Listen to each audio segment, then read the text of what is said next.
হাসির রাজা, জ্ঞানের রাজা, রসিক রাজা।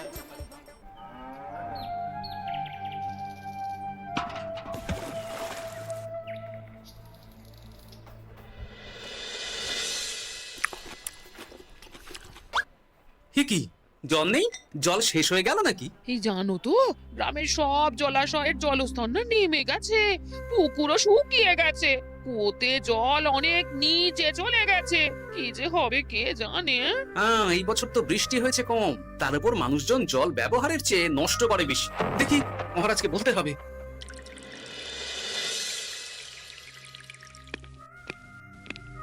এই তো গোপাল এসে গেছে।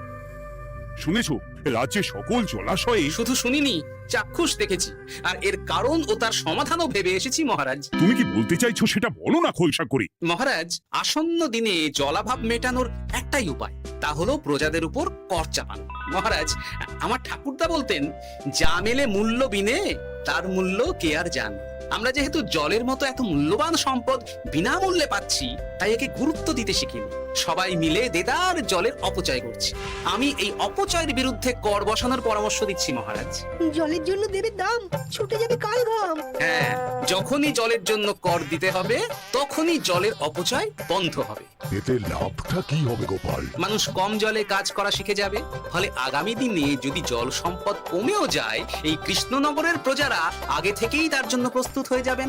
কিন্তু আমি আমার প্রজাদের কাছ থেকে জলের দাম নেব গোপাল? না মহারাজ, কর বাবদ যে অর্থ উপার্জন হবে তার সাথে আপনার দান মিলিয়ে রাজ্যের মধ্যে একটা বিরাট কৃত্রিম জলাধার বানানো হবে। বাহ বাহ বাহ! যেখানে বৃষ্টির জল সংরক্ষণ করা যাবে মহারাজ। এতে সারা বছর ধরে আর কোনো জলের অভাব থাকবে না মহারাজ। গোপালের প্রস্তাব বড় ভালো লেগেছে। আগামী দিনে ইতিহাসে এই কর্মযজ্ঞের কথা লেখা থাকবে বলে আমার বিশ্বাস। আর তাই আমি গোপালকে এই মুহূর্তে 50টি স্বর্ণমোহর উপহার দেব বলে ঘোষণা করছি। সাধু সাধু সাধু।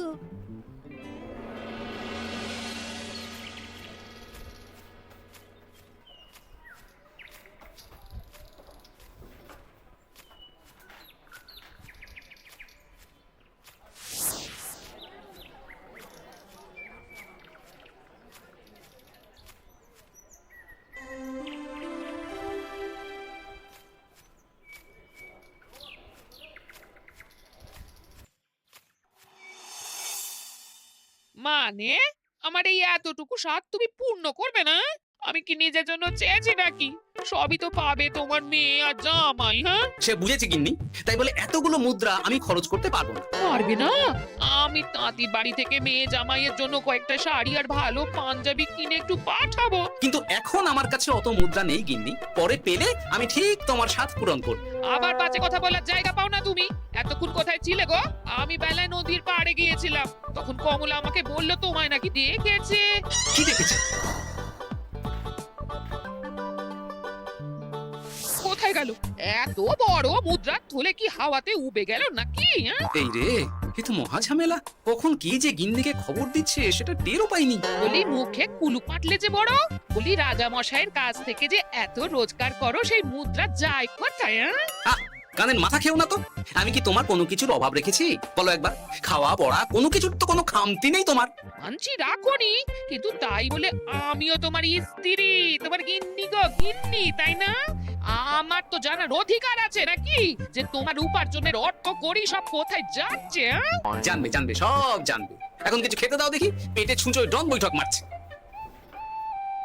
না, এরপর থেকে আর মহারাজের কাছে উপহার পেলে ওইভাবে খোলা হাটের মধ্যে দিয়ে আসা যাওয়া করা যাবে না।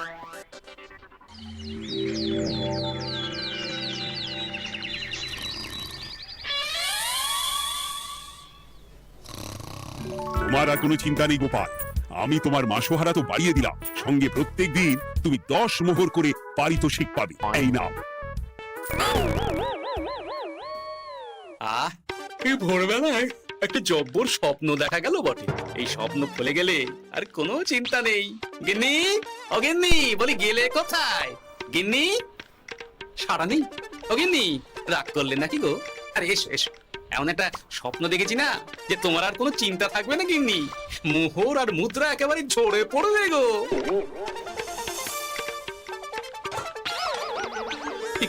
এইসব ফলাহার সাজিয়ে রেখে গেল কোথায় গিন্নি? নিজের বাপের বাড়িতে তো যাবে না, কেউ নেই সেখানে। মেয়ের বাড়ি গেল নাকি? না, মেয়ের বাড়িতে তো গিন্নি যায় না। তাহলে না না, খালি পেটে এত ভাবতে পারছি না। আগে মুখ হাত ধুয়ে এসে কিছু খেয়ে নি, তারপর দেখি গিন্নি কোথায় গেল। না, গিন্নিকে তো কোথাও দেখলাম না। গেল কোথায়? যাকে আগে রাজবাড়িতে তো যাই, ফেরার সময় না হয় আবার খোঁজ নেব, ততক্ষণে ফিরেও আসতে পারে।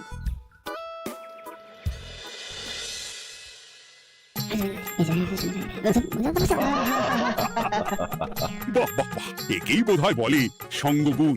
অনেকদিন এত হাসি নিয়ে। যা বলেছেন মহারাজ। হাসির চোটে পেটে ধরছে খিল। কর্তা আর গিন্নিতে দেখছি রয়েছে অনেক প্রেম। কি গিন্নি, তুমি এখানে কি করছো? একই গোপাল, তুমি রাজসভায় এলে যে বড়। তুমি নাকি রাজসভার কাজ থেকে অবসর নিতে চেয়েছো? হ্যাঁ, এই কথা কে বললো মহারাজ? এই তো উনি বললেন। বলি আমি আবার কি করব? তুমি আমায় একটা কাজ দিলে আর সেটা আমি করব না বলো? আমি তোমায় কাজ দিলাম? কি কাজ? বাবা গোপাল, তুমি কি আকাশ থেকে পড়লে নাকি? তুমি তো তোমার গিন্নিকে বলে পাঠিয়েছো যে তুমি আর রাজসভার কাজে যোগ দিতে চাও না। তোমার নাকি আর কাজে মতি নেই, তুমি বিশ্রাম চাও। এই রে, গিন্নি দেখি ভয়ঙ্কর চাল দিয়েছে। আমার নামে রাজসভায় এসে এইসব বলেছে। তাই কথা ঠিকই গোপাল, যে তোমার অবসর গ্রহণের কথা শুনে আমি বিশেষ মনমরা হয়ে পড়েছিলাম। কিন্তু তোমার গিন্নি যেভাবে রাজসভায় হাসি মজা হুল্লোড় পরিবেশন করছে, তাতে আমার মনে হচ্ছে এই সাপে বড় হয়েছে। এই বেলা যদি গোপালকে কায়দা করে রাজসভা থেকে তাড়ানো যায়, তাহলে আমার পথ থেকে বিরাট বড় একটা কাঁটা উপড়ে ফেলা যাবে। গোপাল গিন্নি সবার মধ্যে বিলিয়েছেন হাসি, তার জন্য রাজামশাই হয়েছেন ভারী খুশি। হ্যাঁ গোপাল, তাই আমি ঠিক করেছি তোমার স্থানে আমি তোমার গিন্নিকেই বহাল করব। হ্যাঁ, তোমার সঙ্গে ঘর সংসার করে ওর বুদ্ধি বেশ খোলতাই হয়েছে, সেটা বোঝাই যাচ্ছে। এছাড়াও আমাদের অনেক পরামর্শ দিয়ে সাহায্য করতে পারবে। তাছাড়া উনি মহিলা বলে অন্দরমহলেও যেতে পারবেন, রানীমাও খুশি হবেন বলেই তো আমার বিশ্বাস। কি গোপাল গিন্নি, তোমার এই কাজ করতে কোনো আপত্তি নেই তো? আপত্তি কেন থাকবে মহারাজ? আমি ধন্য আপনি আমায় এত বড় সম্মান দিচ্ছেন বলে। এ তুমি আমার কত বড় সর্বনাশ করলে গিন্নি।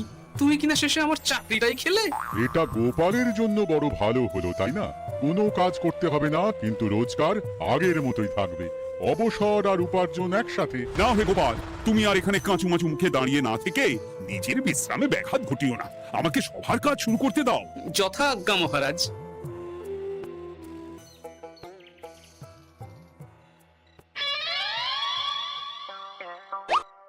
মানে মহারাজ সমস্যার সমাধান করতে দিয়েছেন তোমাকে, আর তার উত্তর দেব আমি?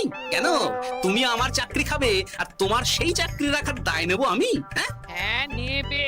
মানে কাল রাজসভায় মহারাজের সমস্যার সমাধান করব, সেই মতো কথা দিয়ে এসেছি। হ্যাঁ, আগাম 10টা মুদ্রাও বাগিয়ে এনেছি। তার থেকে তোমায় একটা মুদ্রা দিলাম। এখন মানে আমাকে উত্তর বলে দেবে, না হলে আমি কেন দেব? আমি পাবো একটা মুদ্রা, আর তুমি আমার কাছে উত্তর জেনে নিয়ে সেটাই বলে পাবে 9 মুদ্রা। কিছুতেই না। বলবে না? না। তাহলে ভালো করে শুনে রাখো, আজ থেকে ঘরের উনুনে হাঁড়ি চড়বে না। চাকরি তো খুইয়েইছো, এবার না খেয়ে প্রাণটা খোয়ানোর জন্য তৈরি হয়ে যাও। হ্যাঁ, ওরে বাবা, এমন কথা কেন বলছো গিন্নি? তুমি তো জানো যে খিদে একদম সহ্য করতে পারি না। এখন যদি তুমি এইসব বলো, তাহলে আমার রক্ষে নেই গো। বেশ, তাহলে আমি যা জানতে চাইছি শ্বশুর শ্বশুর করে বলে ফেলো দেখি। এ আমি কি শাঁখের করাতে পড়লাম রে বাবা। ঠাকুর, এত দুর্ভোগ লেখা ছিল। ঘরে বাইরে সব জায়গায় এত হেনস্থা যে সহ্য করা যায় না ঠাকুর। একেই তো বলে গো গিন্নি, মেঘ না চাইতেই জল। এতদিন কতভাবে চেষ্টা করেছি গোপালকে রাজসভা থেকে তাড়াবার, আর গোপাল নিজেই কিনা রাজসভা থেকে পালিয়ে গেল। কি সব বলছো? তোমার শরীর ঠিক আছে তো? শরীর মন সব ঠিক আছে, তবে গোপালের বদলে কাকে বহাল করা হয়েছে শুনলে তোমার মাথা ঘুরে যাবে। কাকে? গোপাল গিন্নিকে। আমার কিন্তু বিষয়টা খুব একটা সরল ঠেকছে না গো। গোপাল ভাঁড়ের বুদ্ধি তো আর যে সে বুদ্ধি নয়। উনি যাই করেন খুব ভেবে চিন্তে করেন, এর পেছনে আবার কোনো মতলব নেই তো। এটা তুমি মন্দ বলনি গিন্নি। গোপালকে নিয়ে সত্যিই কোনো বিশ্বাস নেই। ও কখন কি ঘোট পাকাচ্ছে বলা যায় না। আমাকেও সাবধানে থাকতে হবে। দেখতে হবে যে গোপাল আসলে কি চাল চালতে চাইছে।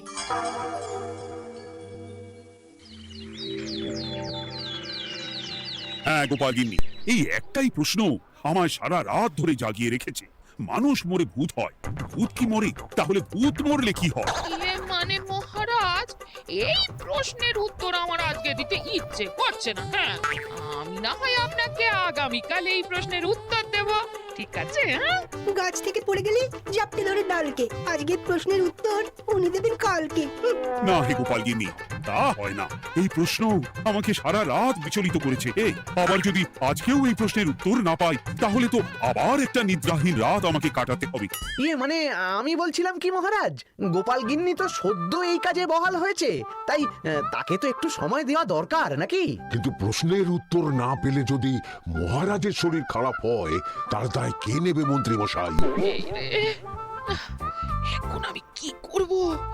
এ তো মহা বিপদে পড়লাম দেখছি। হ্যাঁ, আচ্ছা মহারাজ, ঠিক আছে ঠিক আছে, আমি এই প্রশ্নের উত্তর দেব, কিন্তু আমার না একটু সমস্যা আছে। খোলা হাওয়াতে গিয়ে না দাঁড়ালে আমার ঠিক মাথা খোলে না, তাই বলছিলাম। তাই না হয় যাও, হাওয়া খেয়ে এসে মাথাটা খোলতাই করে নাও। কিন্তু এই প্রশ্নের উত্তর আমাকে আজকেই দিতে হবে। হ্যাঁ, উফ, এই যে কি সমস্যা! সারাদিন ঘরে বসে থেকে থেকে তো আমার সারা গায়ে বাদ ধরে গেল। সেই সকালবেলা আমাকে ফলাহার করিয়ে দিয়ে গিন্নি তো চলে গেছে রাজবাড়িতে চাকরি করতে। এদিকে আমার যে পেটে কিচ্ছুটি নেই, তার কি হবে? মহারাজ দোকানে গিয়ে যে ভালো মন্দ খাবো তারও উপায় নেই, তাহলেই তো গাড়ি গাড়ি খরচা। না, একবার দেখি তো উনুন ধরিয়ে অন্তত ভাতটা চাপাতে পারি কিনা, তাহলে গিন্নির ওই হাঁড়ি না চড়ার হুমকির হাত থেকে অন্তত বাঁচা যাবে।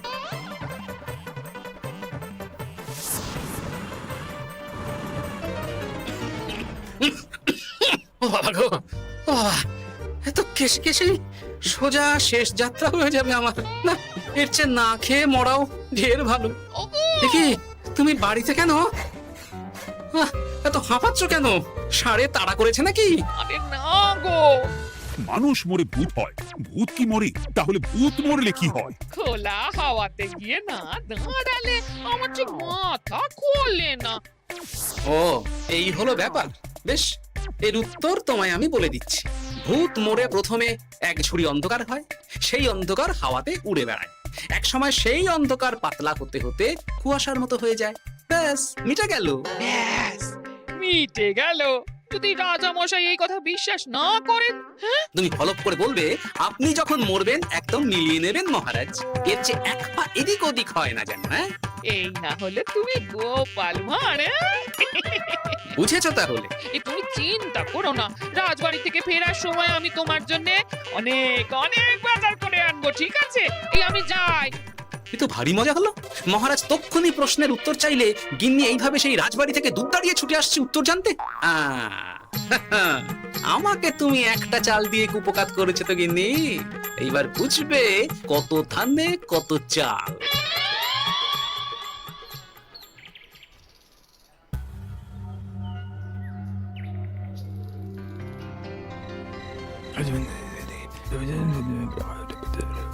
বুঝেছিস তো তোর কাজটা? খুব বুঝেছি গোপাল দাদা। নেই, এবার লেগে পড় দেখি।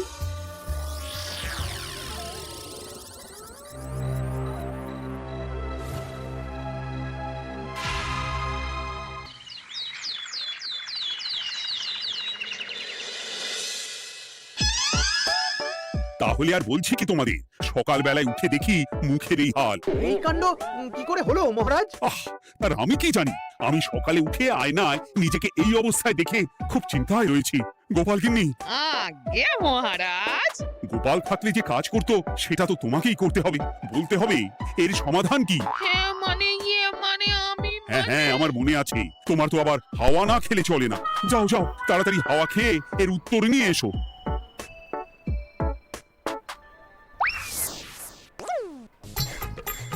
এই জন্য তুমি এত দূর ছুটে এলে গিন্নি? মহারাজকে বলবে যে তিনি যেন আজ রাতে চাদরটা মুখে ভালো করে মুড়িয়ে ঘুমান, তাহলেই মিটে যাবে। এই রং চলে যাবে, আর নতুন করে কিছু হবেও না। ও মা, বলি এত সোজা সমাধান? তা নয় তো কি?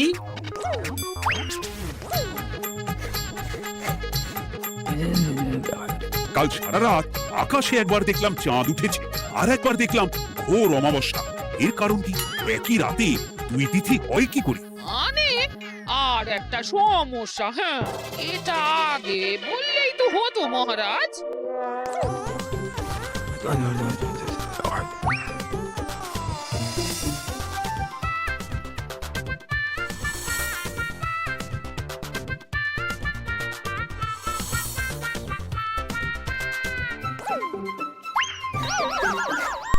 এ কি, তুমি হাওয়া খেতে গিয়ে এইভাবে খাবি খাচ্ছ কেন গোপাল গিন্নি? এর কারণ আমি জানি মহারাজ। সে কি কাণ্ড, তুমি কি করে জানলে? গোপাল গিন্নি মোটেও হাওয়া খেতে যায়নি মহারাজ, সে গেছিল নিজের বাড়িতে গোপালের কাছে আপনার বলা প্রশ্নের উত্তর জেনে আসতে। মানে গোপাল গিন্নি তার মানে আমাকে ঠকিয়েছে? তা জানি না মহারাজ, তবে আমার মনে হয় এর পেছনে গোপালের কোনো গভীর ষড়যন্ত্র আছে, না হলে সে এমনটা করবে কেন? আর এক রাতেই আপনার সাথে এতগুলো অদ্ভুত ঘটনা পর পর ঘটবে কেন? বটে, এক্ষুনি গোপালকে ডেকে আনো।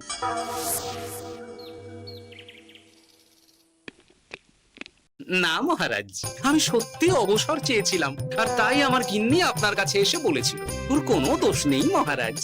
না মহারাজ, আমি মিথ্যে কথা বলেছি। হ্যাঁ, উনি আপনার কাছ থেকে পাওয়া সোনার মোহর নিয়ে বাড়ি যান না, তাই আমি ওকে শায়েস্তা করতেই এই ফন্দি করেছিলাম। আসলে মহারাজ, আমি আপনার কাছ থেকে পাওয়া সোনার মোহর জল প্রকল্পের কাজে লাগাবো বলে কিছু জনকে নিয়ে একটা দল গঠন করতে গিয়েছিলাম, আর তাদের কাছেই ওগুলো রেখে এসেছি। এটা যদি আমার দোষ হয় তাহলে আমি ক্ষমা প্রার্থী মহারাজ। সাধু গোপাল, সাধু তোমার উত্তর। এই কাণ্ড! আর এদিকে রাজবাড়ি থেকে বাড়ি, আর বাড়ি থেকে রাজবাড়ি করতে করতে আমার প্রাণ ওষ্ঠাগত হয়ে গেছে মহারাজ। ওহ, আমার ঘাট হয়েছে, আপনি আমায় ক্ষমা করে দিন মহারাজ। এইবার মজার টের পেয়েছ তো গিন্নি? আপনি আপনার আদরের গোপাল ভাঁড়কেই তার চাকরি ফিরিয়ে দিন মহারাজ। আমি যাই আমার কেশেল সামলাতে। কেলে পচা খুব ভালো করেছে বলতে হবে।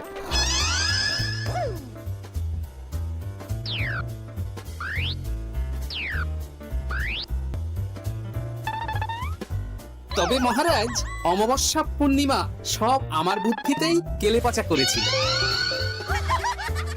আপনার ওই মুখের রং, ওটি একটি বিশেষ রং যার আয়ু একদিন, তাই ওটা এমনিই মিলিয়ে গেছে। হ্যাঁ, সেই বরং ভালো। তুমি তোমার গিন্নিকে নিস্তার দাও গোপাল, তাছাড়া আমিও আমার গোপালকে ছেড়ে আর থাকতে পারছি না। যথা আজ্ঞা মহারাজ। আমারও যে আর এই অবসর ভালো লাগছে না মহারাজ। গোপাল ছাড়া রাজসভা যে লাগে ফাঁকা ফাঁকা, তাই তো আবার চাকরিতে তাকে বহাল রাখা। হাসির রাজা জ্ঞানের রাজা রসিক রাজা